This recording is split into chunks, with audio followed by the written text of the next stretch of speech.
A warm welcome to the ESM. My name is Juliana Dahl. I'm Senior Economic Press Officer here at the ESM, and I will be your moderator during this event. Thank you very much for joining us for the event on deepening the economic and monetary union. What else is needed? Our special guest today is Vítor Constâncio, who's just sitting in front of me in the first row. Mr. Constâncio is perhaps to the most of you known in his former role as Vice President of the European Central Bank in Frankfurt. Prior to this, he was governor at the Bank of Portugal. And what is impressive is that he has also a distinguished career in academia. He is now president of the board of the Lisbon School of Economics and Management and also professor in banking and financial regulation. Before I hand over to Mr. Constâncio, let me just walk you through the main agenda points, which is that first we will hear from Mr. Constâncio what he thinks is needed to complete EMU. We will then have a lively discussion between Mr. Regling, the Managing Director of the European Stability Mechanism, and Mr. Constâncio, and this will be followed by hopefully lots of questions that you will have after hearing the panel discussion. The floor is yours whenever you're ready. Thank you very much.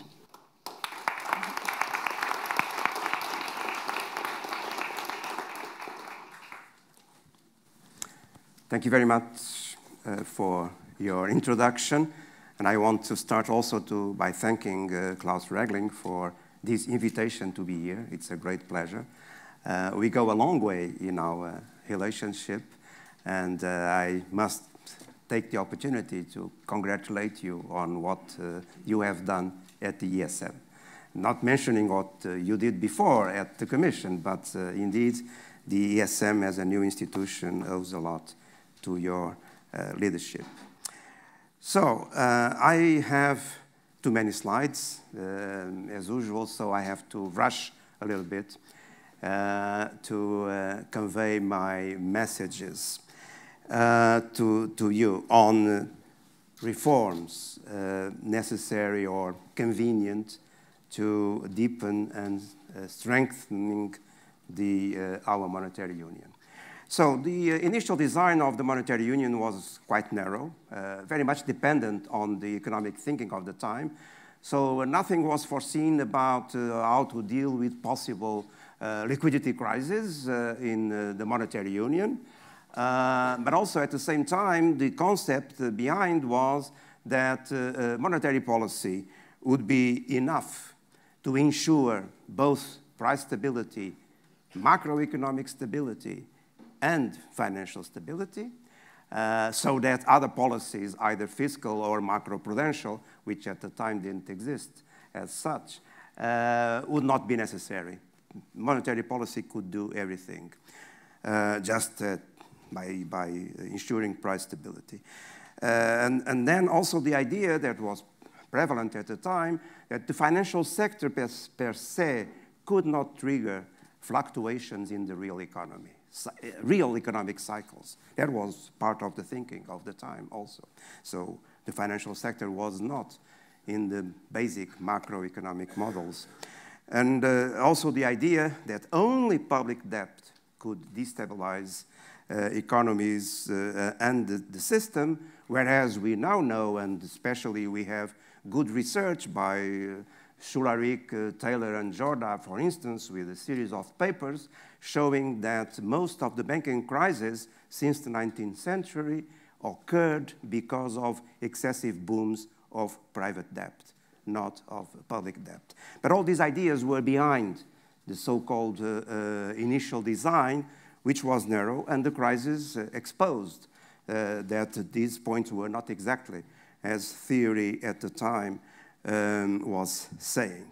So after the ESM creation, under pressure, but it was created, and also much later, after the, I think now, settled role of the ECB in providing liquidity and supporting markets when needed in acute liquidity crisis, there is still a remaining list of desirable reforms. And going through them, I would start with what I think is a necessary correction of the procyclical fiscal policy bias at the euro area level, and that should, of course, lead to the revision of the Stability Pact, to the creation of a European stabilisation fund, and better coordination among countries during the European semester about the European fiscal stance. Then the completion of banking union would be very important to strengthen the banking sector and to ensure that for anyone, deposits in euros are the same, whatever the place in the monetary union where they exist. And for that, the European deposit insurance scheme would be very important, the backstop to the European Resolution Fund, and an European safe asset, and I will explain this connection later. Then the creation of a capital markets union, which is a major waste that this has not been done after having the very difficult decision to share monetary sovereignty, and not taking advantage of, for growth, could come from through capital markets union, which again requires a safe asset. And finally, also strengthening the macroprudential policy tools by expanding, in my view, the ECB powers and enlarging the set of macroprudential instruments in the CRD-CRR. Macroprudential will become more and more important because we are facing a protracted period of low interest rates, and in that environment, the tendency or the risk of asset bubbles increases, so we need macroprudential policy to deal with that. So, but out of all these desirable things, my main priorities would go, and that's what I am going to talk about, to the correction of the procyclical fiscal policy bias that exists, in my view, which requires then some revisions, which have been discussed particularly by economists, and then the European safe asset, which in my view is crucial to solve several problems at the same time. Now, do I mean that these changes, besides being desirable, are absolutely crucial for monetary union? Well, I would say first that there is now no existential crisis about the euro. And then that also, in spite of many problems that we have, and I would say right now, many political problems in different European countries that we now have. Besides that, I don't think that even if these things would not be implemented, we would have necessarily another existential crisis. But if nothing is changed, if nothing is done, I am sure that we will go through tensions and crises in the future. So that's the way I look to these desirable changes.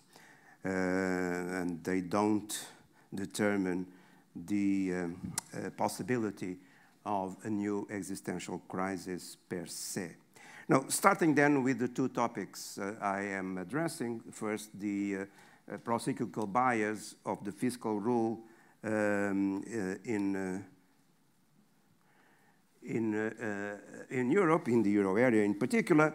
I put there, it's a very simple chart. It just shows for Europe and then for the US for comparison, the evolution of the output gap in both regions and the evolution of the cyclically adjusted primary balance, which is, the variable that normally portrays the fiscal stance, what matters in fiscal policy regarding the economic situation in the short term. And what you see there is that while the output gap in Europe was still very much negative, the structural primary balance was already going very positive and very restrictive. throughout this period since 2011, in fact, since the double dip. Whereas in the US, much more pragmatically, I would say, forgetting the latest episode, we see also the negative output gap in the blue line, but we also see that the primary balance in structural terms, adjusted to the cycle, did not become positive at all. It continues to be indeed quite negative, and even if the output gap is now closed in the US, nevertheless, Trump engaged into a very expansionary fiscal policy regardless. But it's the previous period that I wanted to highlight, because during that period, it did not mean that the US had more inflation than Europe. That's not true. But had certainly more growth and less unemployment than what we experienced throughout the period. So this is the bias and the procyclical stance that I was referring to. And of course, that's nothing against fiscal rules. The fiscal rules are necessary in general because of the deficit bias that all governments reflect, either for electoral reasons or information reasons, asymmetric information reasons, or time inconsistency reasons. There are many things that lead to this tendency to increase deficits. So fiscal rules are necessary, but they are also more necessary even in a monetary union because in a monetary union there are two externalities that are important.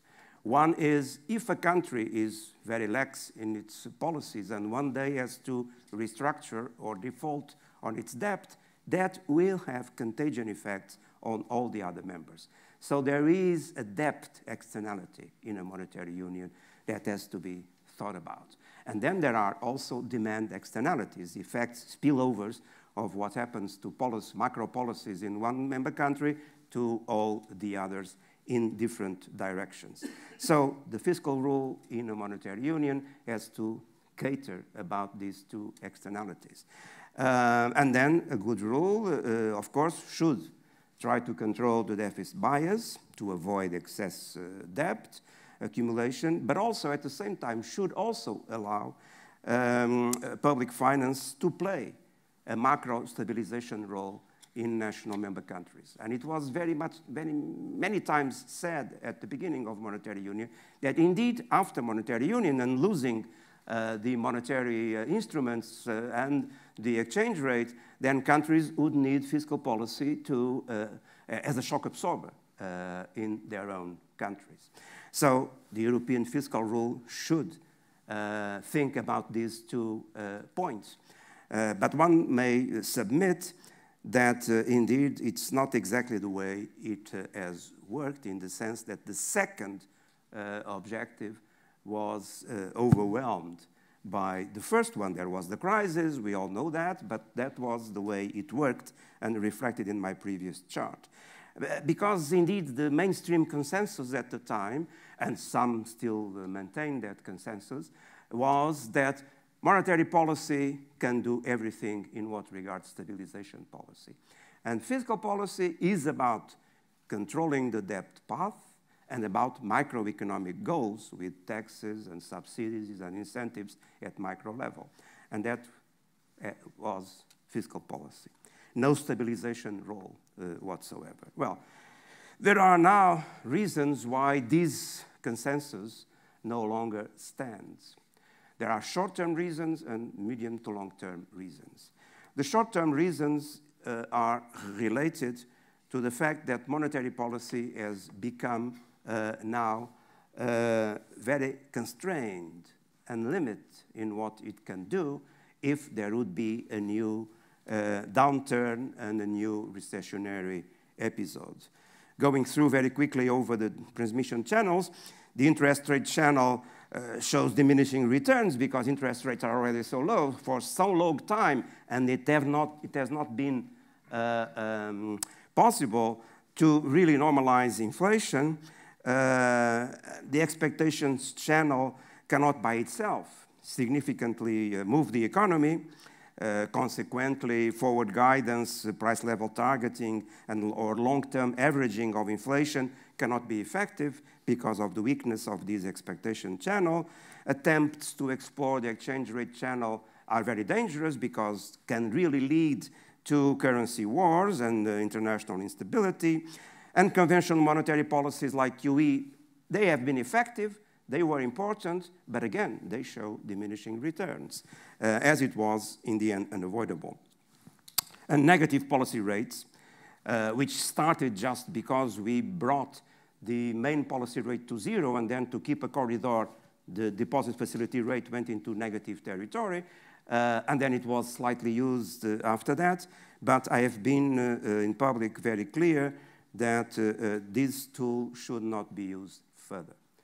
And that it is a bad idea, contrary to what some American economists defend and build models and theories to say that monetary policy works either if interest rates are in the positive territory and are diminished, or if they are in the negative territory and they are further diminished. I don't believe it is the case. It works the same way. And indeed, I have listed there some of the problems they create to the profitability of financial firms and particularly banks in general. They also tend to create environment for asset price bubbles. They also contribute to allow zombie firms, very weak firms, to continue to exist, which affects productivity growth. They affect also pension schemes and can lead to contradictory behavior of people if people feel that they have to save more because the returns of their pension schemes are then quite low. And that would be even contradictory to the main objective that negative interest rates were supposed to serve by stimulating demand. And finally, of course, there are political economy things. So, short term, that's what it is. And monetary theory, in the past and historical experience, show very clearly that monetary policy is asymmetric. It's very effective to control high inflation, but it has problems to do the job when the question is to raise inflation and weak economic situations. It never worked historically, but economists have created this myth that, I mean, some economists, which I never believed them, that monetary policy could do everything, and that central banks could put inflation wherever they want. It's a matter of a few years and can do that. It's not true. But okay, let's not go in deeper into that discussion. So there are many recognitions of this asymmetry of monetary policy. In 2003, Ben Bernanke went to Japan already in deflation at the time and said, well, you have to have a temporary collaboration of monetary and fiscal policy. And that's when he was called the helicopter man, because he proposed that in Japan, fiscal expenditure should increase, directly financed by the central bank. So, helicopter man. Then Olivier Blanchard and others, two other authors, have very recently come up with a presentation, still on the slides. They are working on a paper. That's about the reform of the Stability Pact. But Blanchard in April this year made a speech to the American Economic Association, and that indicating that indeed, as interest rates are now below the growth rate of the economy, then expanding deficits would not increase debt, and in relation to GDP, of course, and if this would also be welfare enhancing in our economies. But he was cautious, of course. He was not proposing very expansionary programs or anything of the sort. But it was a new perspective. And so in Europe, we should acknowledge these things. The European fiscal rule, indeed,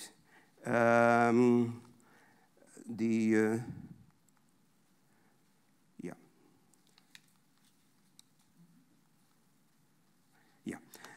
problem goes nevertheless deeper than the short-term problem with monetary policy, because the advanced economies are in a prolonged period of time of low growth, low inflation, and low interest rates as a consequence. The so-called neutral rate has gone down. And these are views, and there are theories about this prolonged situation that designate the phenomenon as secular stagnation. And it may come from the demand side or from the supply side. From the demand side, it comes because there is an excess planned savings. People want to save more. Demographics has a lot of explanation behind this trend. And there are not enough planned investments. And as a posteriori, they are equal, but the planned divergence creates a series of consequences, of course, by lowering, of course, interest rates. And indeed, when the private sector wants to save more than invest, then several things happen. First, there is a current account surplus with the outside world. Having a current account surplus, it means that the country exports capital on the capital account and makes investments abroad, which may be investments with lower return than the investments if they would be done domestically. The other thing is that interest rates come down for these reasons, and also because in advanced economies, the amount of safe assets after the crisis came down, and then there is a huge demand for remaining safe assets, and they bring down the respective yields. And of course, in such a situation, the state could expend more and go into deficit. If the private sector goes into surplus and a growing surplus, then the public sector can offset that. And by doing it, it would increase the supply of safe assets, would reduce the current account surplus, which then would create a less hostile international climate towards countries and regions like Europe that has now a 3% current account surplus that in absolute terms is several times the Chinese one. And that used to be the huge surplus in the world, not anymore for quite some years now. So this situation also means that the very low interest rates associated with this secular stagnation view, the other view of secular stagnation is that it comes from the supply side. It is the view that the technological innovation which is happening is relevant, but it has not enough economic traction. It does not create enough jobs. It does not create enough income going through the markets, and as a result improves our lives, like Google or whatever, but does not have sufficient economic traction as previous waves of innovations had in the past, at the end of the 19th century and after the Second World War. So there is, from the supply side, also these limitations. But what this then means is that this undermines the role of monetary policy, because now we seem to be condemned to a long period of low inflation and low interest rates. There is the situation. So I already showed this.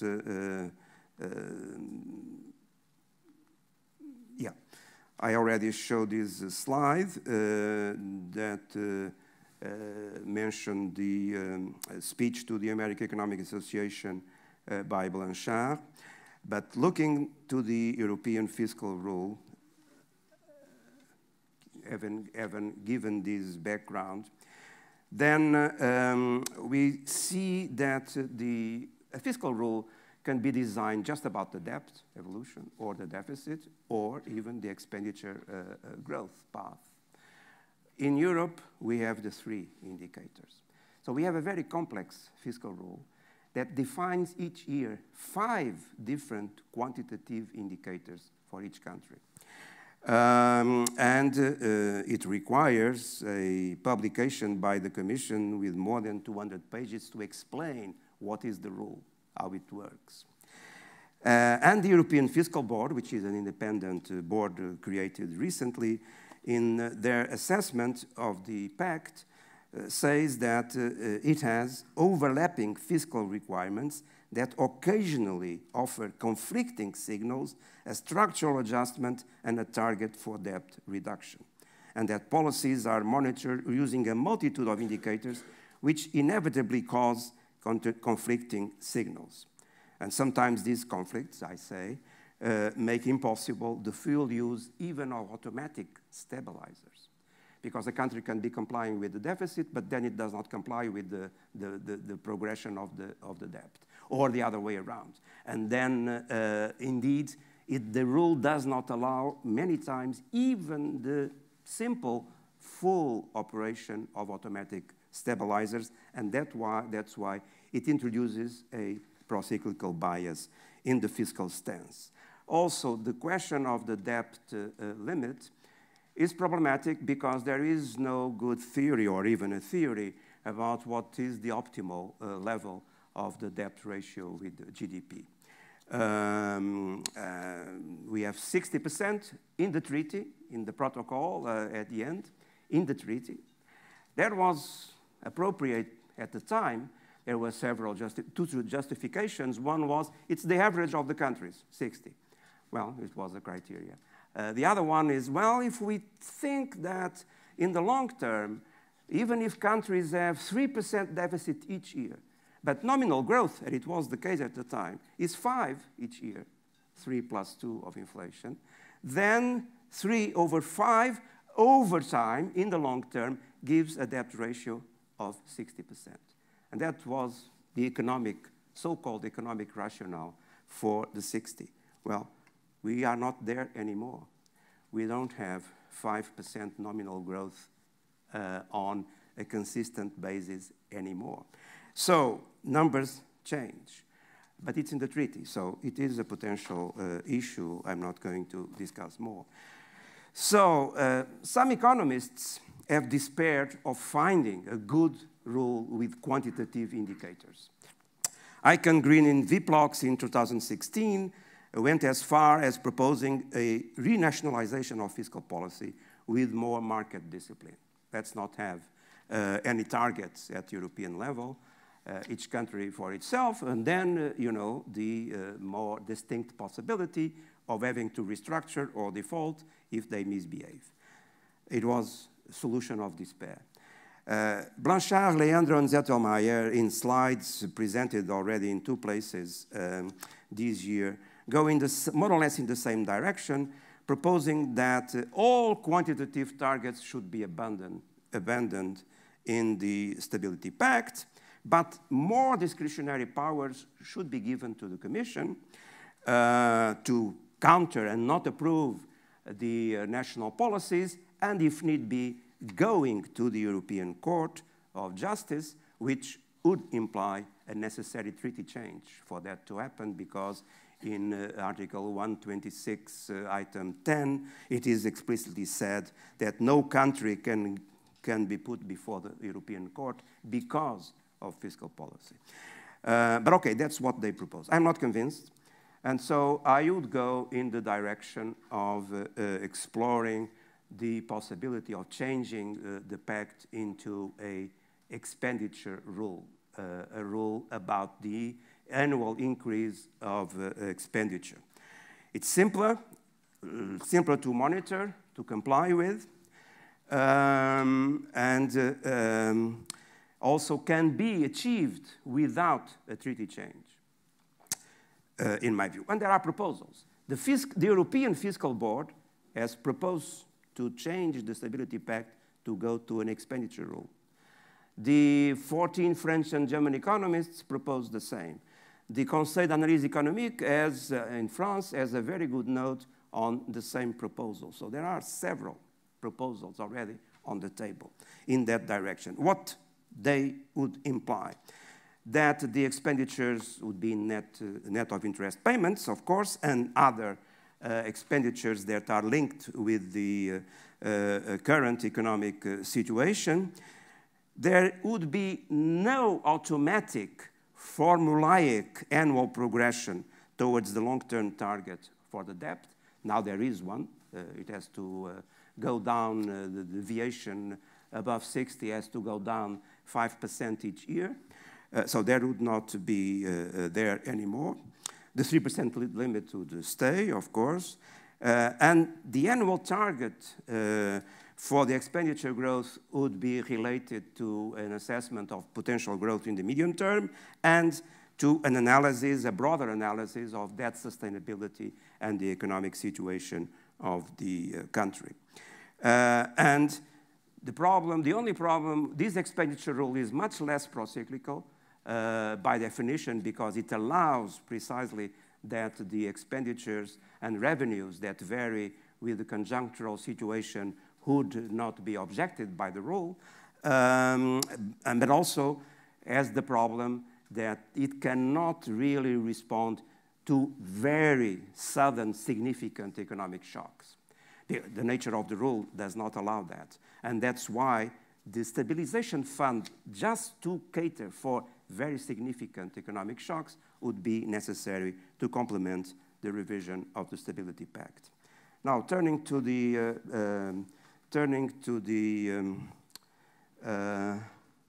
well, oh, that's not, okay, fine. There is a slide missing, but I will go through the ideas. Why would be a safe asset necessary? Well, I see the safe asset, the European safe asset, as the only solution to the problem of the concentration of banks' portfolios on domestic sovereign debt. That's the only smooth solution to that problem. It's also essential to create a true capital markets union, which cannot exist without a big debt market as part of that capital markets union. A European safe asset is also crucial to reduce the scarcity of safe assets that now exist. In 2007, there were 2.8 trillion of safe assets in Europe, AAA countries' debt. Now it's 1.8 or 7 only, and that is pressing, of course, interest rates to be down. An European asset is also absolutely essential to promote and foster the international role of the euro. If we don't have a big liquid debt market in Europe, there won't be an increase of the international role of the euro. And also an European safe asset is important for monetary policy by offering a pan-European yield curve and also securities that could be more easily bought in a QE phase. Now, starting with the question that's the only solution to the problem of concentration of banks' portfolios in domestic sovereign debt. The proposals that have been put forward to change this situation, which can weaken banks in a stressful situation and countries also as a result of the weakness of the banks, the solutions that have been offered were to say, well, there should be an increase of the risk-weighted of sovereign debt that the countries, instead of 0, which is the rule now, should have to use, which would create pressure and incentive for them to diversify. Or there should be quantitative limits to what each bank can have of domestic debt in relation to its own capital, and so on. All these solutions, if they would be harsh enough to push the banks to diversify, would potentially or almost certainly create turbulence in national debt markets in various countries, particularly the countries that have a huge rollover each year, have a huge debt accumulated in the past, and for instance, one country that we are all thinking about has to roll over each year 300 billion of debt. And of course, to roll over the debt, just not new debt, just roll over, it's easy to have the same holders buying the new stuff when the the previous bonds reach maturity. So the rollover risk would be immediate in those harsh solutions. And then there is also a problem, a tension, an important tension between reducing concentration, so diversifying, and credit risk. What we have in this chart is from one recent paper published by the ECB. There is an ECB version of this paper, and shows the following. Shows that if we would have a portfolio of sovereign debts that would be totally diversified, meaning equal to the capital key of the ECB, so proportionate to each country according to the capital key of the ECB, you have then this portfolio there, up. No, not up there, the lower one. You have if you diversify, so that you have 0 in the key deviation from the capital key of the ECB, it's the lower dot here, you see that the expected loss rate is high, goes up. And if you have a policy of then minimizing the expected loss rate, then you get a very concentrated portfolio, basically perhaps concentrated only in bonds. So either you have concentration or you have more credit risk. So there is a tension between the two. And there is nothing that would allow banks to build up a portfolio that would be close to 0 in both dimensions. That part is empty in the chart. So there is an incomplete market of national debt, really, that creates the problem. This is also seen in this other paper, which has now been published also as an ESRB working paper, which shows that obtaining the sort of diversification that it is expected by introducing positive risk weights or quantitative limits, the diversification that would happen then leads to the following development. In red, you have the current portfolios and measuring the risk and the return of such portfolios. And in black, the portfolios by country, aggregating the banks by country, the portfolios after the diversification. And as you see, take Italy or Spain. They have higher return now because they are concentrated in their own domestic sovereign debt. They would then diversify. They would decrease their return, but they would also increase the risk if you compare with the dot in black. You take Germany.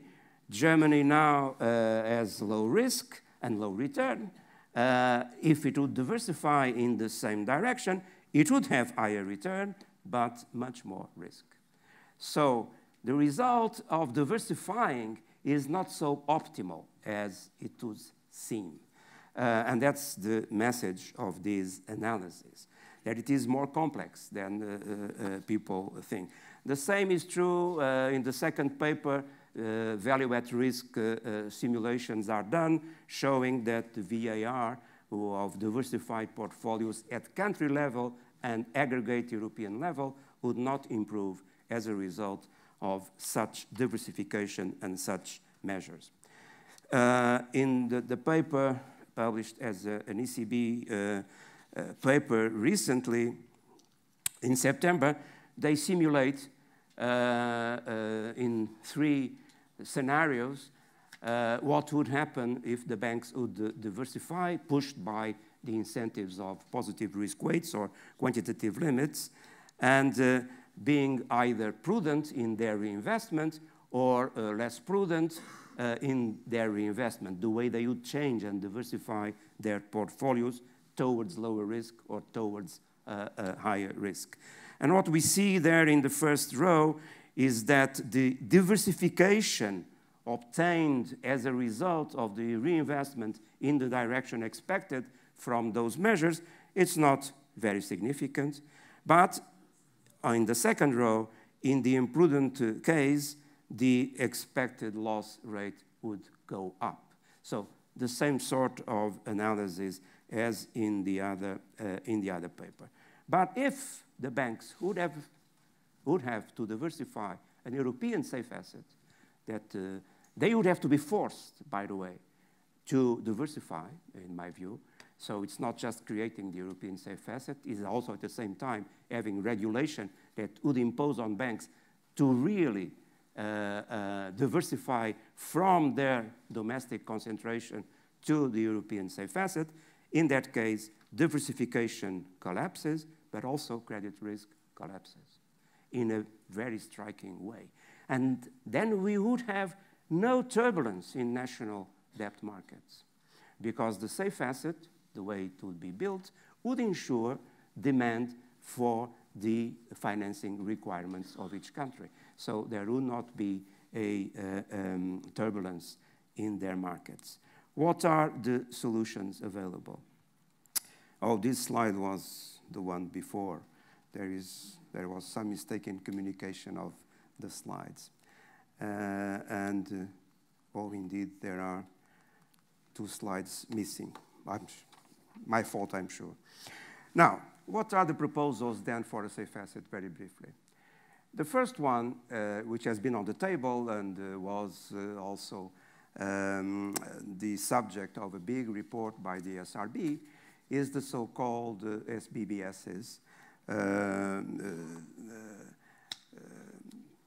which is a synthetic product which would be issued by, in principle, private investment banks that would buy national debt security, sovereign debt security, and then counter to that portfolio would issue a synthetic product, securities, in tranches, meaning a senior tranche, a medium-term tranche, a mezzanine tranche, and a junior tranche.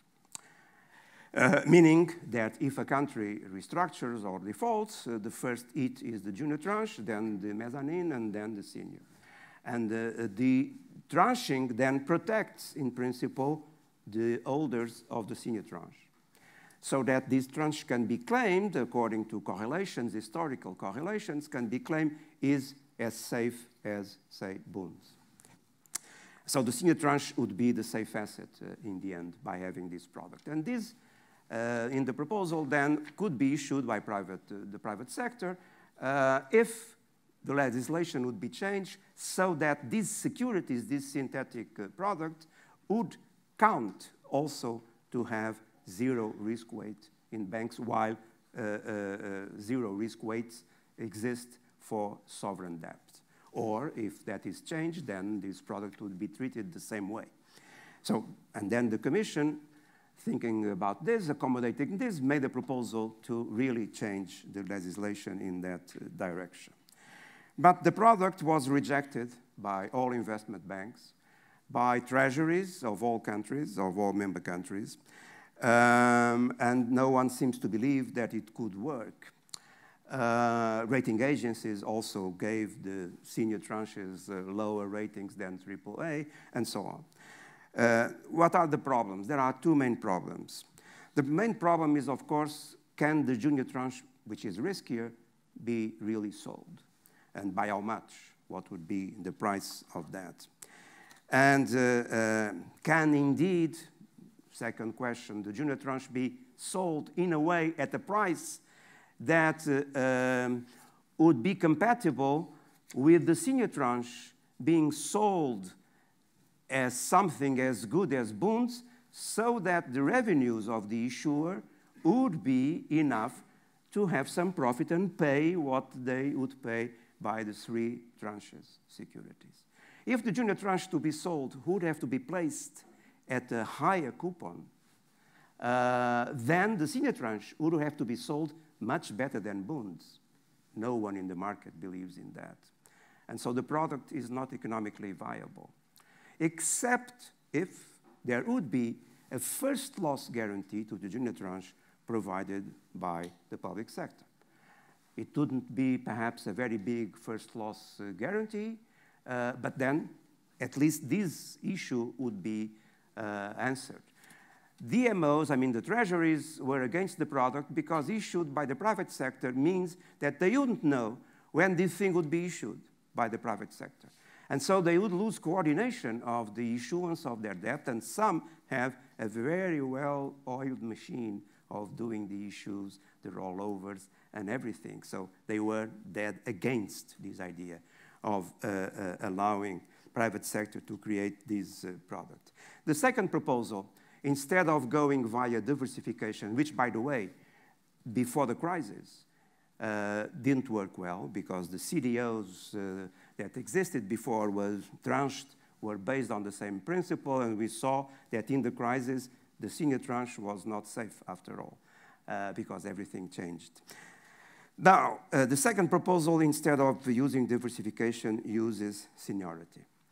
An European institution, very likely, very desirably, the ESM, would issue a layer of securities, and then would use the product of that issuance to extend loans to countries proportional to their size and importance for the countries to finance their needs.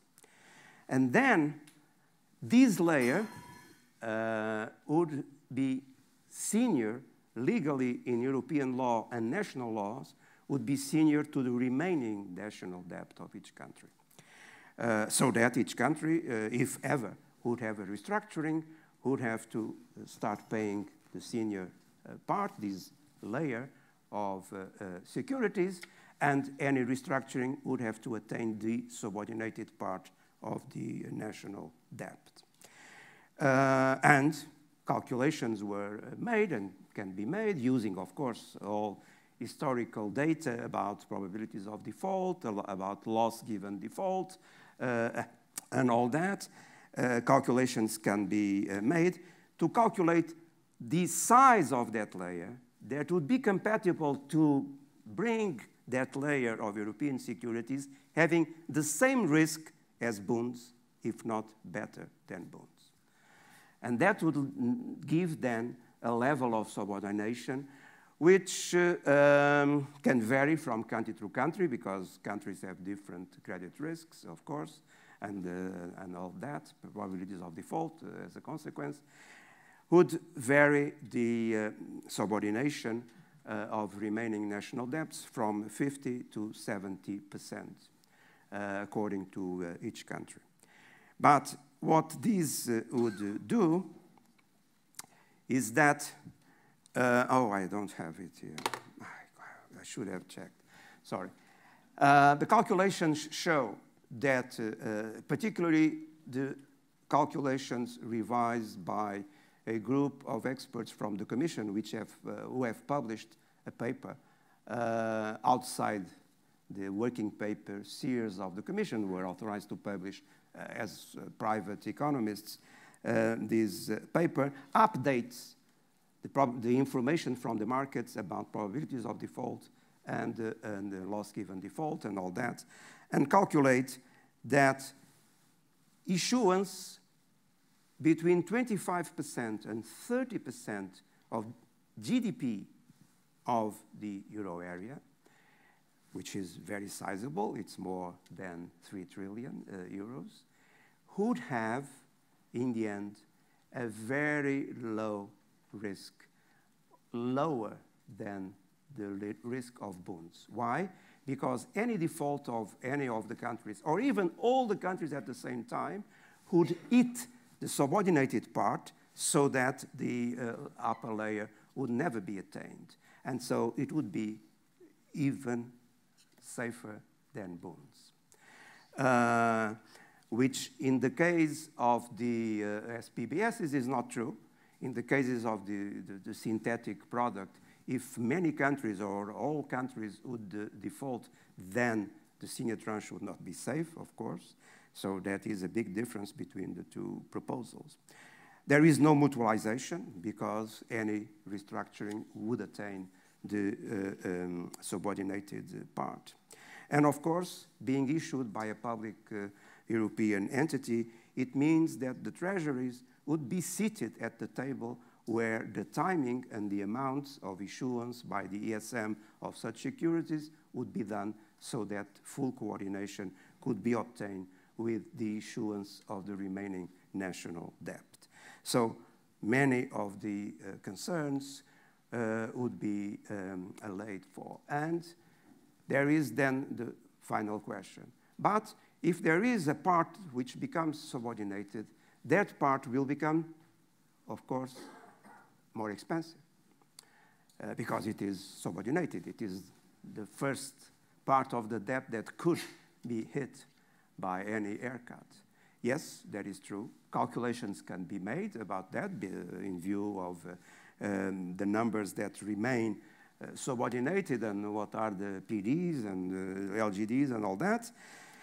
But the upper layer of European securities would have a very low interest rate, a very low yield, a very low coupon. And that interest rate, that yield, would be used in the loans to each country. So for many countries, that part would become much cheaper than what they issue now. So making the average, it shows, and it's shown in this set of papers, that indeed, for some countries, the stronger countries like Germany, there could be an increase of 1 or 2 basis points of the average total cost of debt. For other countries, there would be decreases, and for the weaker countries, there would not be also significant increases overall. So this can work. This can work.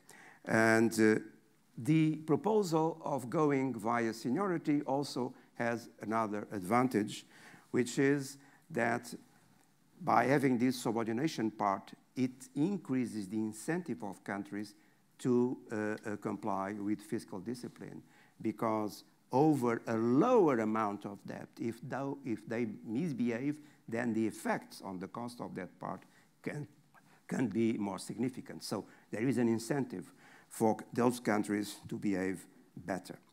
And the amounts, well, in both solutions, in the case of the SBBSs, the forecasts were around 2.5 trillion.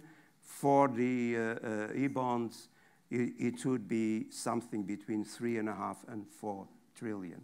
So sizable enough to really be the foundation of CMU, of the international role of the euro, and the solution to the concentration of banks' portfolios in domestic debt. So these are indeed the 2 changes that I would consider the more important ones, and the second one in view of the several objectives that it satisfies at the same time. And the risks involved in this, really, I don't see that they could be considered important for the stronger countries. And for the weaker countries, the averaging of the cost of debt between the 2 layers should be assurance enough that they would be also in a better off world. And all the advantages for Europe would ensue. And CMU is a big thing, because capital markets union is essential for fostering innovation in Europe. It is known that the more developed capital markets create better incentives to innovation, to fund innovative firms. We don't have so much venture capital in Europe than in the United States, because there is not a unified European market where those risking with projects that many may fail then can have high returns in the projects that succeed if they can really organize IPOs in a big deep, liquid, unified European market. And that's very important for growth. Thank you.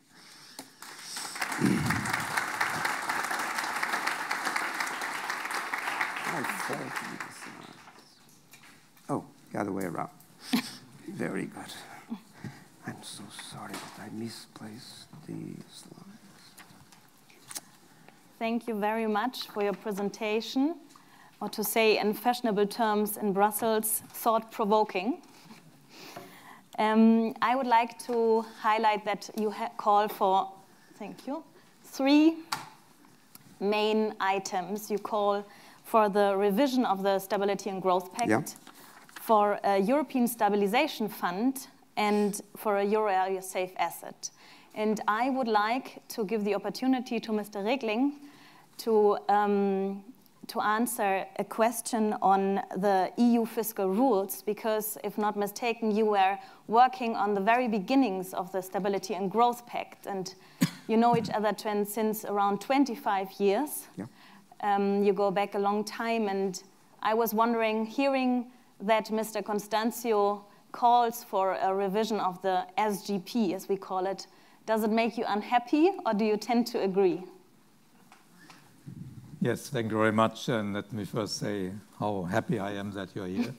Vítor, indeed, we have known each other around 25 years.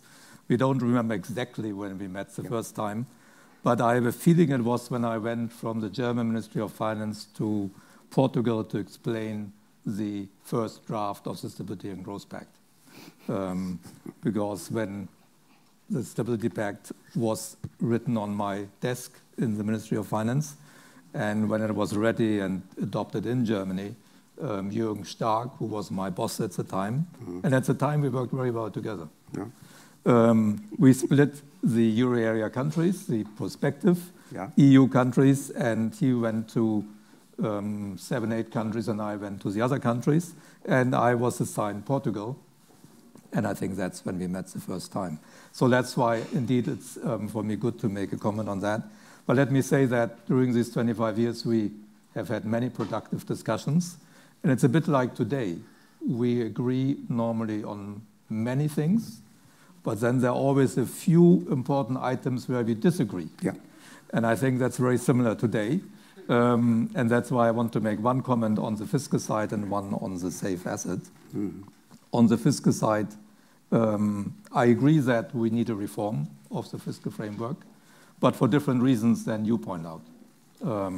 But then the conclusion, again, is very similar, because I also agree that what the European Fiscal Board has proposed is very useful. And also, I think we need a fiscal stabilization function. So we agree on the conclusion, but I get there for very different reasons. I think we need a reform because the current fiscal framework has lost its credibility, because there are too many exemptions. You also mentioned that the Vademecum, the book that explains the rules, is 200 pages long, so there are very, very few people left to understand it. I am not one of them anymore. That stopped a few years ago. When I worked for the Commission, I think I was one of them, but that's 10 years ago. So credibility is very important. I am sure you agree. You hinted at that yourself. A framework must be understood by policymakers and the broad public, so we lost that. And by the way, I'm not blaming the Commission for that. Many people do that, because these exemptions were adopted by the ECOFIN Council or the Eurogroup. And then the Commission was told to implement it. So it's not as if the Commission invented exemptions to have more flexibility. They had to do what the Council told them. I think that's important to remember. The other reason why I think we need a reform is that the current fiscal framework, among the many variables that one looks at, there are some important variables that are non-observable, like output gap, structural balance, which needs to be calculated based on potential growth rates. And we had a framework before the global financial crisis and the euro crisis that allowed us to do that. There was a common methodology that everybody believed in that could be used to calculate these unobservable variables. But with the global financial crisis, the system broke down. And there's no longer an agreement among member states what is the correct way to calculate output gaps. And given that, which is unfortunate, but it's a fact, the system doesn't work anymore. So we do need a reform. I didn't like some of the reasons you mentioned, because I don't believe the old framework has a pro-cyclicality bias. You saw during the crisis, the global financial crisis, the EU countries, not only Euro area, got together in the ECOFIN after the G20 and decided to have a massive fiscal stimulus that was counter-cyclical. And during normal times, the system was often applied pro-cyclical, but only when countries didn't do what they were supposed to do in good times, namely to consolidate, then that was pro-cyclical. So we often saw pro-cyclical behavior during good times. And then when the economy turns, the cycle turned down, not the big crisis, but normal cycle, then countries were forced to be again pro-cyclical, because otherwise they would have moved above the 3% threshold. But that was a result of misbehavior in good times. So I'm not so convinced that it has this bias. Also, to give the US as an example, I find very daring, I must say. The US has now a deficit above 6% of GDP for in the national accounts basis. Yeah. It's a bit more than just the federal government. The debt keeps rising. They are now at 125%. I'm very happy that the average debt in the euro area has been falling the last 4 years, and that we are now around 85%. I think that's good. We have fiscal space to act in a crisis. And I think also the implication that the US fiscal policy led to higher growth in the US is just wrong. The headline growth has been higher. On a per capita basis, growth in the US and the euro area the last 6 years has been identical. Not every year, but on average, we had several years where GDP per capita was higher in the euro area. This year it's a bit lower. On average, the last 6 years is identical. And the same is true when you take most forecasts of potential growth rate. US around 1.75 to 2. Euro area 1.25 to 1.5. So the difference is exactly 0.5 percentage point, which is exactly the difference in demographic developments, population growth. So all these differences in fiscal policies have not resulted in better economic performance in the US. This is, for me, a very doubtful reason. Nevertheless, we come to the same conclusion. We need a reform. And I think the European Fiscal Board is good. And I'm a strong proponent of having a fiscal capacity for macroeconomic stabilization for many, many reasons. And I think we agree on that. So I will not talk about that. I think I follow now immediately with a comment on safe asset. Or perhaps Mr. Constâncio would like to answer. No, it's up to you. No, please. And safe asset, I can be shorter. Yeah. Because I think your arguments why the euro area needs a safe asset are very, very convincing. And I fully agree with that. The banks need it. Monetary policy would work better. Financial markets, capital markets union, it would all be easier. The international role of the euro would be strengthened. Also, interest rates would probably be a bit higher, particularly in those countries where people complain about the negative rates. So many, many good reasons. So from my side, we don't need to talk much about that. There may be questions in the audience. For me then, given that these arguments are so strong, is how to get there. And I think that's difficult. I agree with you that the proposal from Professor Brunnermeier and others on SPs doesn't work. Yeah. We came to the same conclusion here at the ESM, particularly our market people. You gave all the reasons. E-bonds could work, but will it happen anytime soon? Because it would require a lot additional public money, because there has to be, the issuing entity would need a capital stock that has to come from national budgets, and I don't see the readiness of our member states to go that way. for one simple reason. The confidence is not there between euro area countries. If it were there, then one could even have mutualization or Eurobonds, but it's not there.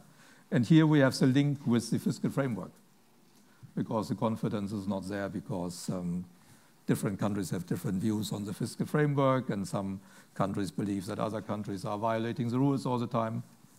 Some of that may be right, others may be wrong, but the perception is very strong. I'm looking at the Dutch ambassador who is nodding here.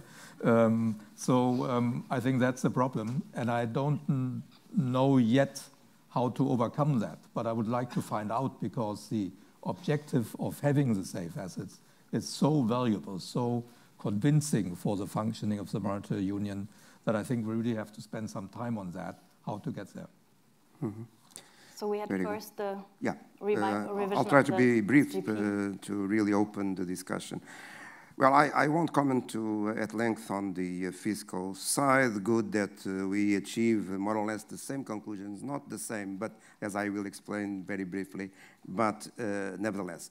When I was comparing with the US, I was excluding the recent unacceptable, crazy fiscal policy of Trump, of course, because they were in more than full employment, and he then increased the deficit. I was not including that. I thought I was clear. It was what happened more during the crisis. And what happened, you were right in saying, well, initially there was fiscal stimulus everywhere.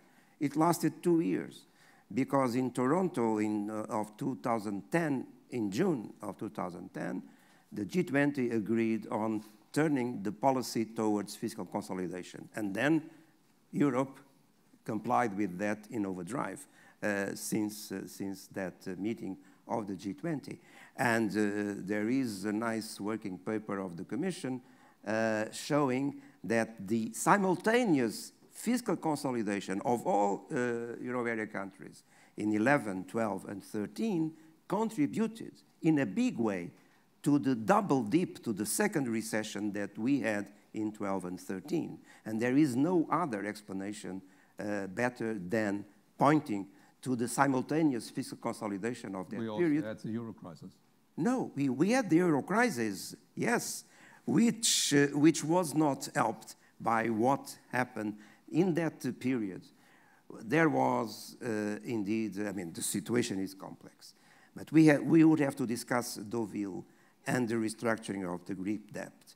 If it was to be done, it should have been done very quickly, and it could have been effective. Mm-hmm. But it was prolonged. The discussion started in October 2010, and the final decision of the Council was in February 2012.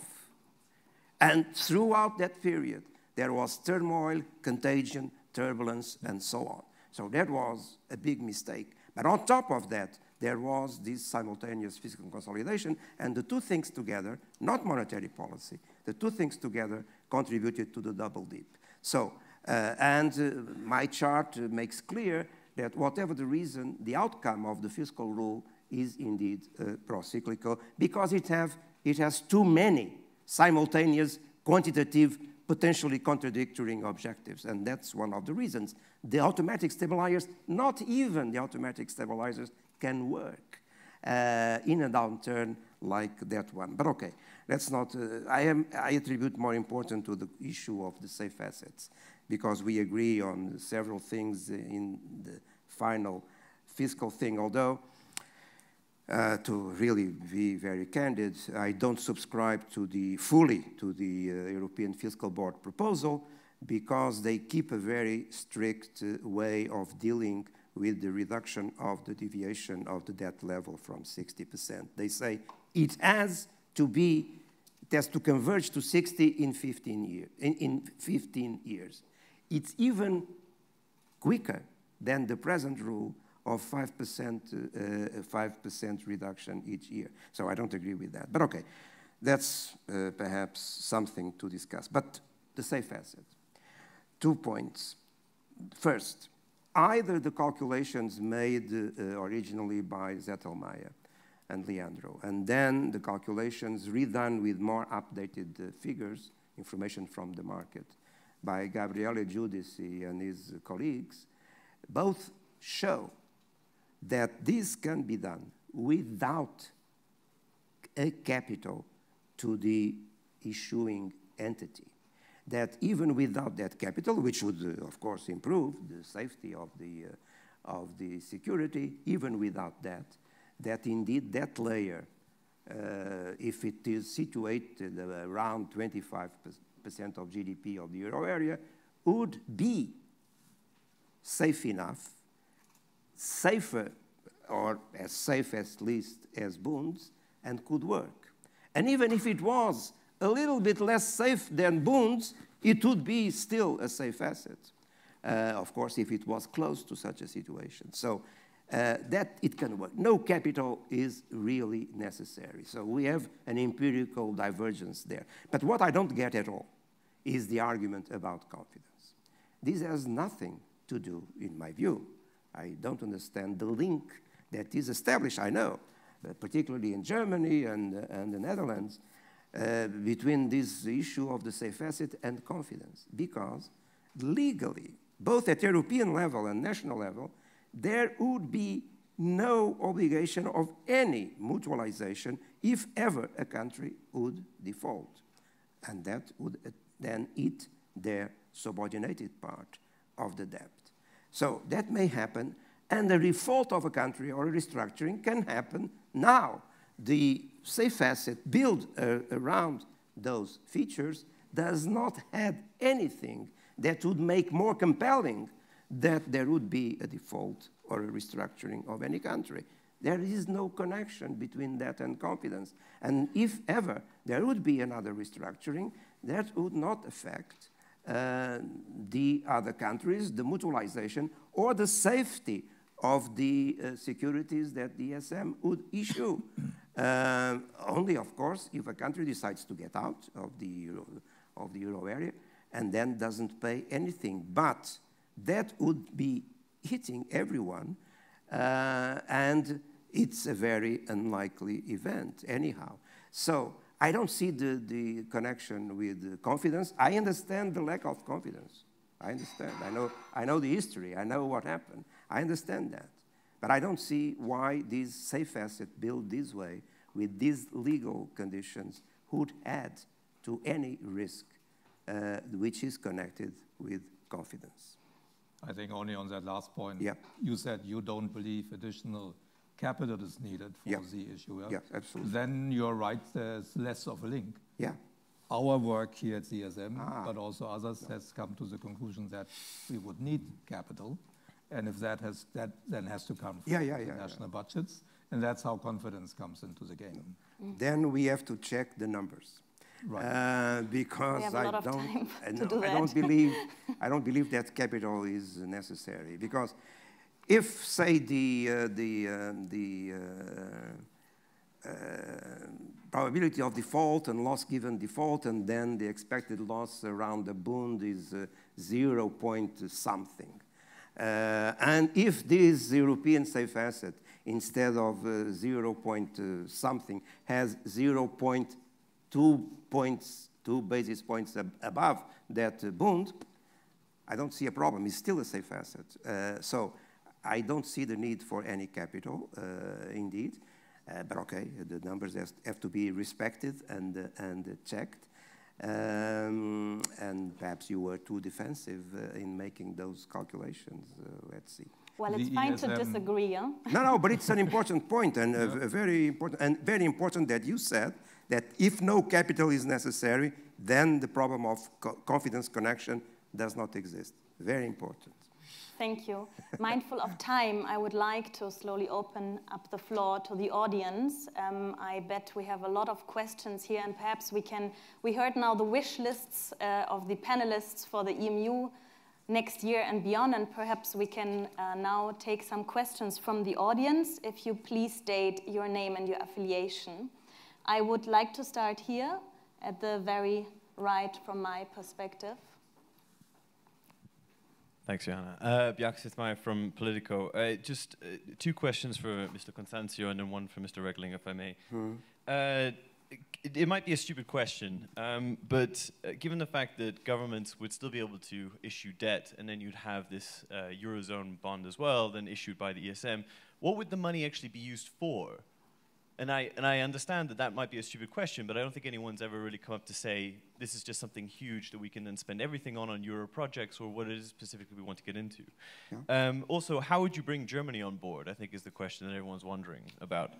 And then to Mr. Regling, will you take Mr. Constâncio's pitch to the Eurogroup and tell them that the ESM should also start issuing Eurobonds? Thank you. Not Euro bonds, but okay. Yeah. So, what is the money for? No, it's no need to even to explain.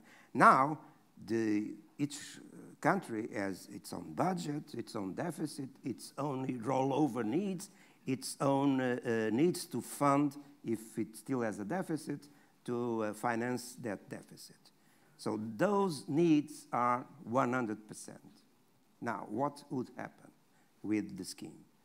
25%, let's say, or 30%, depending on the countries, of that needs would be satisfied by the issuance by the ESM of those E-bonds, and then the ESM would, with the product of that issuance, would lend to the countries their proportionate amount that they would use to finance their budget needs, their fiscal policy needs.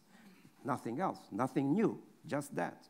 And those loans from the ESM to the countries are the ones that would be senior over the remaining public debt of the countries. Those are the loans that would be senior by European law and national laws, so that any country that would not want to become a pariah international would have to respect that if there is a restructuring, the restructuring would happen in the subordinated part and not in the European layer.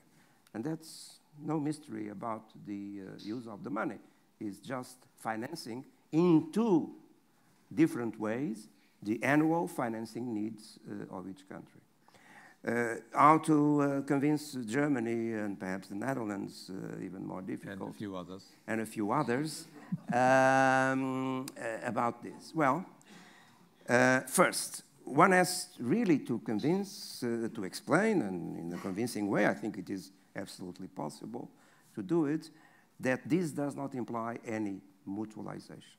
And legally, that would be really watertight. No mutualization. And if this is done, then the problem that those countries fear very much of the so-called doom loop between banks having high concentration in domestic sovereign debt and what may happen in a downturn, that could be solved in a smooth way. That would be a big price if that would be achievable. Then there is the CMU. If those governments believe, and they do say that, they believe very much on the need for Europe, having done a monetary union, now doing a capital markets union to really amplify the benefits of having a single currency, if they believe in that, they have to understand that they need an European, big, deep debt market. Without that, there is no CMU. When we talk with any economist from outside Europe and we talk about CMU, they ask, well, but where do you have your risk-free rate for Europe? There isn't one. I mean, for pan-European one. So if they are really true about CMU, I mean, they should have this because it's essential. Now they are concerned about the international role of the euro. It's a new concern, but it's totally justified. Now, you cannot increase anyway the importance of the euro internationally if you don't offer investors outside Europe a deep, liquid debt market where they can come in and out of the euro in the future, as they have in the US capital markets, in the US debt market. So no international role, forget it. If we don't do an European safe asset and a big debt market in Europe. Well, I don't talk about monetary policy because it can do without it, but it would, of course, help very much also monetary policy. So countries, governments have to understand that, and I understand that they don't understand that now. They don't. But with time, we will get there because they will realize that objectives that they maintain, they want as very important, cannot be achieved without this. I believe that rational persuasion in the end will prevail. And there we have similar convictions, which brings us together in the end always. Yes. I also think that over time, people will understand, policymakers, the broader public, the media. Because don't forget that until about a year and a half ago, nobody talked about safe assets in Europe. It was a taboo. And then slowly, and partly triggered by the newly discovered enthusiasm for the international role of the euro, which is to a large extent related to the Trump administration.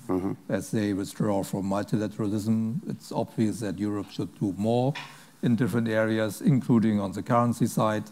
That triggered a new debate, and that debate has now really started seriously. I gave my first speech that mentioned the safe asset about a year ago.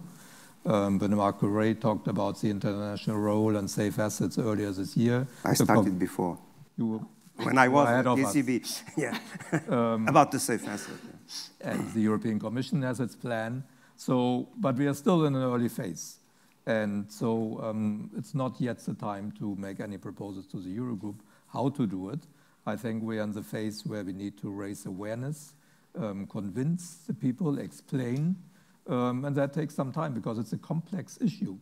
But because we are so convinced that it's really important for the good functioning of monetary union, I think it's worth going that way. And when I compared with banking union, the term banking union came up all of a sudden in very early 2012.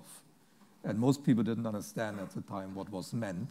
There was a very intense debate then for a few months in the Eurogroup, and it got broader and broader. And all of a sudden in June, the European Council agreed that banking union should be created.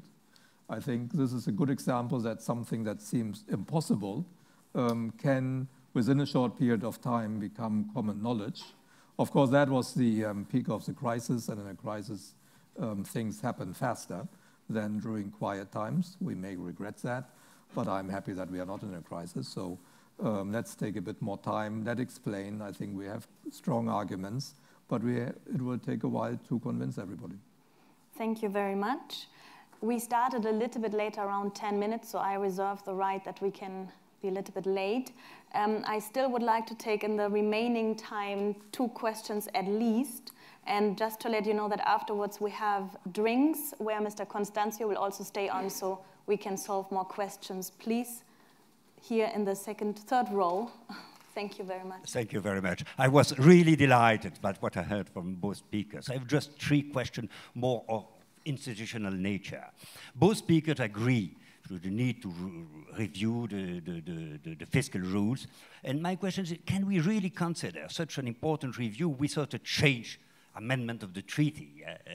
Even for the safe assets, you imagine probably with a change of the treaty. But we are closely related to the discussion of the EU budget, the EU own resources, the status of bodies like ESM integrated in the EU. Can we avoid to tell our politicians that we need to review the treaty? First question. The second question, more addressed to Vítor Constâncio, who is an expert in many things, especially in financial stability. My question is about the financial infrastructure. This is a mixed domain of competence of central banks, governments, EU authorities. Since 10 years, we have this new architecture, ESRB, ESC, National Government Council. Comments are not always very positive. What should we do to improve it? The third and last question is about the regime of public debts in Europe. In US, everybody considers, internally and externally, that US Treasury bills are safe assets. Here, there are doubts about the qualification of the public debts as safe assets. There are even proposals to to create a regime for restructuration, private, contractual, or legally resolution. There are also now proposals to review the banking directive in order to weighting the public debts according to their ranking. So both proposals recognizing that the public debts in Europe are no safe assets. Is it the right way to proceed now? These are my 3 questions. Thank you. Perhaps, Mr. Regling, would you like to answer the first one, and the second one was addressed to Mr. Constâncio? Yeah, okay, I start with that one. You asked whether this revision of the fiscal framework can be done without changing the treaty. And you are right, there is a problem here because the EU treaty has fixed a number of things, like the 3%, the 60%. So I think that cannot be on the table because we cannot, that's in the treaty, so I don't see that the EU treaty will be opened anytime soon.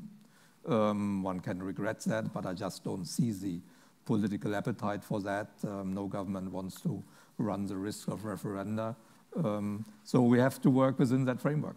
And I think the kind of amendments and reforms that Vítor talked about and that I'm thinking about, the European Fiscal Board, all that can be done within that framework. And then one day, I don't know when the EU treaty is opened and changed, one can have many changes also in different areas, including, as you mentioned, integrating the ESM into the EU treaty. I'm very much in favor of that when there is a real change in the primary law. I was not in favor of what the Commission proposed 2 years ago to integrate the ESM through secondary legislation, because I think the ESM should have a position in the EU treaty like the European Investment Bank, our neighbor here on Kirchberg. They have their own capital, their own governance structure. They are active in the market, so that's very much like us. But to get that position in the EU legal framework, one needs a change in the primary law. So once that is possible, many things then become thinkable. But at the moment, I think we should focus on how to reform the fiscal framework within the existing treaty. Thank you. Would you like to continue? Yes. On this one, just to highlight that in my slide about the expenditure growth rule, I explained that that could be done in that way without changing the treaty. It can be done. Of course, the the question that creates more difficulty there is the 60%. But in the treaty, there is no indication of the speed of convergence to the 60%. For instance, the rule that the deviation should be reduced 5% each year came in 2012, I think, only. It didn't exist, any rule about that. So the way I proposed there also would cater in longer term, perhaps, to that objective, but would not abandon that objective just to avoid a treaty change. Because as I explained, also the 60% today don't have the same rationale that they could be given when they were decided upon, which shows that it's perhaps not very wise to put rigid numbers in any treaty. But okay, that's another story. Now, on the second question, on the financial stability, institutional arrangements, yeah, it's not perfect what we have at all. It's very confusing, but it's just a question of member countries wanting to protect their own turf, their own territory. So the arrangement is that any macroprudential rules, meaning financial stability instruments, are a sort of joint venture between member countries and the ECB, whereby the ECB can only top up, increase the strictness of measures taken at the national level. But of course, that makes the issue complex. And an unsolved problem, because it has not yet been tested, but one day it will, is if a country does nothing, meaning it has the instruments at level 0. Does it mean that the legal competence of the ECB to top up imply that in that case the ECB also can collectively decide that a financial stability measure has to be taken? Still to be tested. It never happened in practice. I submit that indeed that's the spirit of the law, but other countries would dispute that.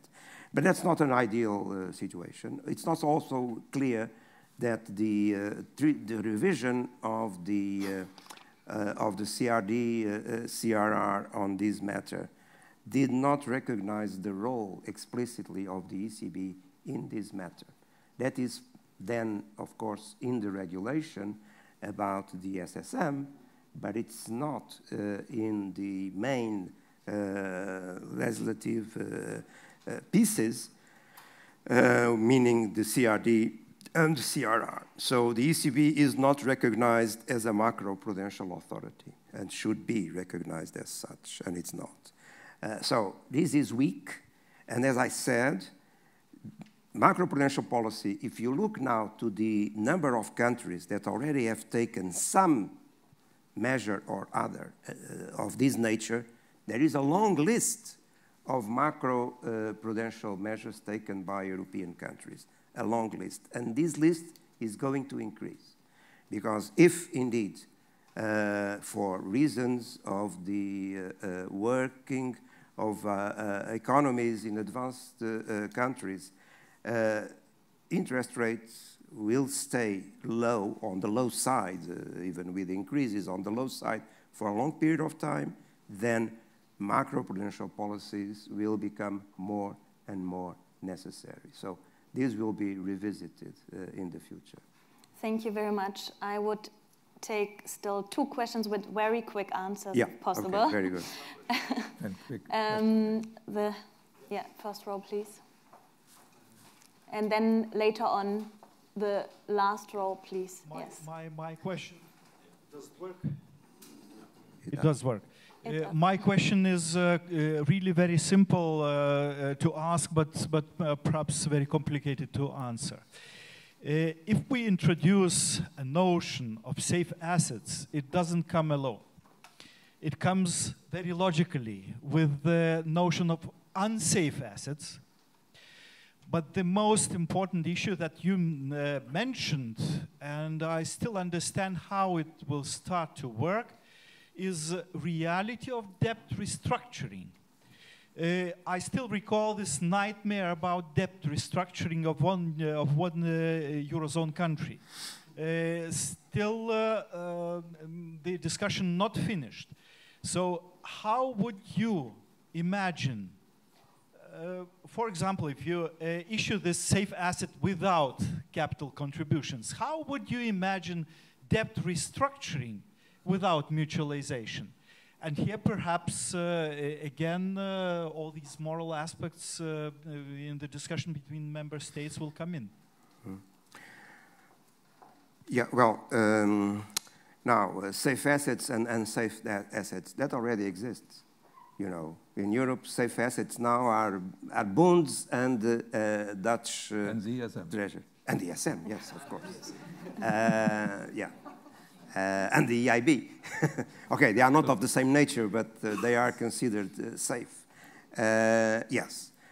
And there are those and there are the others. That already exists. So the European safe asset would not change that situation at all. And that restructuring, there was a big discussion at the beginning, some, very few, in 2010 when the Greek problem exploded with the 15% deficit and all that, believed that there should be never debt restructuring of any member country. So few people believe that, not the majority, and not the historical experience of the world in general, of the history of finance. It was not really very hard to conceive that that could be possible. After that, which took too long, it was a big mistake to prolong that discussion during 2 years. It was a big mistake. now it is established that debt restructuring of any member country can happen. By the way, any country that asks for a program of the ESM is subject, before any consideration about the program, is subject to a debt sustainability analysis. And it can be, the conclusion can be, that the debt is not sustainable, and then there is no program. That's the treaty, the intergovernmental treaty of the ESM. That's what it says. And last December and last June, countries have agreed, and now one country is disputing it, but it has agreed already in last December and in June, that the ESM would join the Commission in doing that debt sustainability analysis. Although, in the end, if they cannot agree, the Commission will prevail in the DSA, but then the ESM goes with another arm and looks into the capacity of the country to repay the ESM loan if it would be done. So there was this reinforcement of the analysis of the pressure on the country before any program can be decided upon to be subject to a debt sustainability analysis, and if the conclusion is negative, then a restructuring before any program can exist. So that already exists, and it's there in the market. No need to any new change. This is enough to, have this situation very clear. And there was no consequence in the market because of this decision about to be formalized. So that's the situation. So there is, just to say, there is not a significant problem around the question you raised. Thank you very much. And no problem of mutualization. There was a debt restructuring for Greece. I mean, yeah, that was the case, yes. But now it is all public. Now it is, if you start restructuring the debt now, yeah, you will have a trouble. Yes, but perhaps you don't have to. That what was done is already enough. Yeah. Perhaps the last question, please, in the last row, and then we last row. Yeah. We'll have to conclude. I was wondering whether the euro area safe asset would be a first step towards the issuance of euro bonds and towards building greater confidence among the member states, because you say there is no mutualization. But on the other hand, I understand the asset to be a structured product which is backed by sovereign debt. And the various tranches would correspond to sovereign debts of various risks. So, perhaps a short answer. Yeah, no, we are talking about different products. What you referred to was to the proposal of having a synthetic product that would be built on tranches, different tranches, backed by a portfolio of national debt, national sovereign debt, and then with the tranches. That's not what we, in the end, are talking about. I criticize that solution as a non-solution, and what would be then the alternative would be then to have this layer of European securities issued by a public European entity like the ESM, and the remaining national debts being subordinated, meaning that that layer issued by the ESM would have seniority, legal European and national seniority over the remaining debt. So if in any future a country would restructure or default, that would hit only the subordinated part of the national debt and not the European layer of securities. So it's a total different approach from the more known proposal that has been discussed, that the Commission has endorsed and even proposed legislation around it, but that has been killed by everyone, by the market, by the treasuries, by everyone. So it's by now a totally defeated proposal. So let's talk about what can be possibly done without the same problems. Thank you very much. Thank you all for joining us. I hope you enjoyed it. I learned a lot, that is for sure. Yes. Yeah, I apologize for my mistake with the slides. That was part of my building up of the final presentation, which I don't know how it happened. I thought I had sent the last version. But I'm sure if the ESM would put in their site the slides, it will be the correct ones. We're happy to circulate it. It will be the correct ones. Yes. Yeah, we'll do that. Sure. Yeah, right. And I would like to mention 2 papers actually that the ESM has written, one on the rainy day fund and one on completing banking union that you can find at our website. Yeah. Thank you very much for joining us. I just would like to give the final words to Mr. Regling. As it's close to Christmas, perhaps is that the first gift? Or? Yeah, that's one reason to give Vítor a book. The second is that he came here. Yeah. Thank you very much again. Oh, it was but the real reason is that, as many of you know, we published the ESM history book a few months ago that describes how it all started with the EFSF and then from 2012, the ESM institutional developments against the background of the crisis. And I'm happy to give you a copy. Thank you very much.